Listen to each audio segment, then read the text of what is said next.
Although defense strategies need to be not more effective than North Korea. If North Korea is a major threat with the capabilities to cause nuclear war, then we need to be prepared for the worst, and we cannot be considered military ready if we need help from other nations in order to contain North Korea. Second, we need an adequate budget going towards military spending.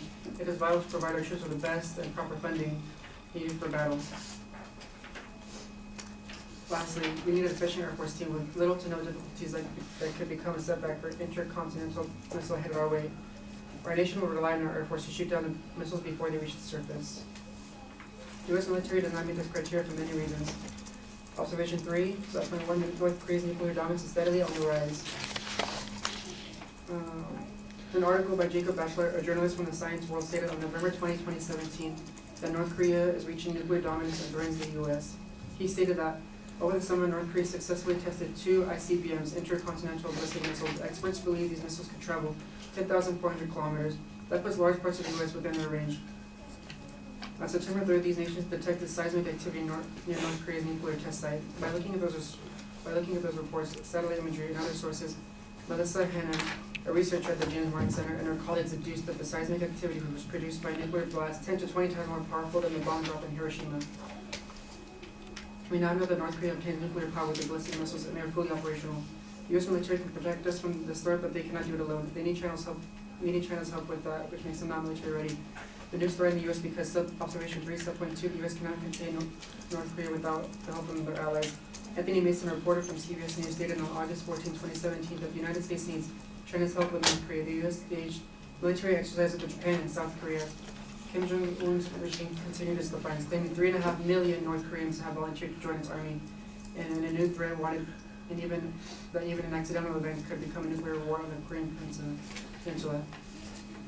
The U.S. needs aid from other countries to control North Korea, and this is why we're not military ready. We also violated the criteria because Observation 3, Sub-Point 3, the U.S. is now equipped with the modern technology due to budget cuts. In order for the U.S. to be prepared, our troops must have up-to-date weaponry and equipment that we lack.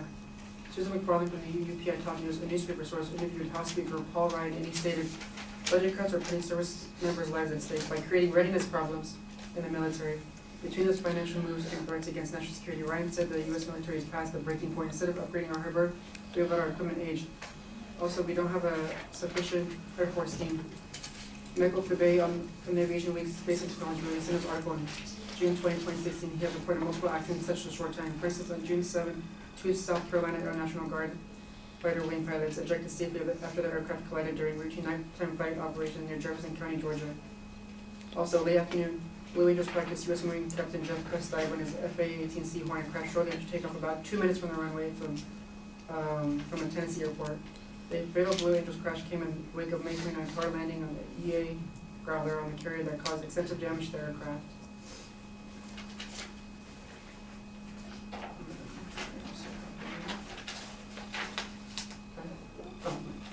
I now stand on the press X.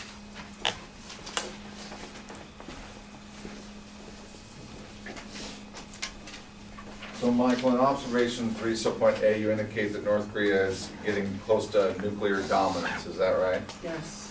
And by dominance, you mean they tested their first 2 ICBMs? Yes, they have, and it said that it's... So, well, let me just make sure, how many do they have stockpiled? Do they have thousands stockpiled? Or do they have any? But they've only tested 2, right? Yes. So how does that equate to dominance? I mean, we have thousands of these things. We have hundreds in South Korea. We have many on nuclear submarines outside the South. How does 2 tests mean that they're going to dominate us?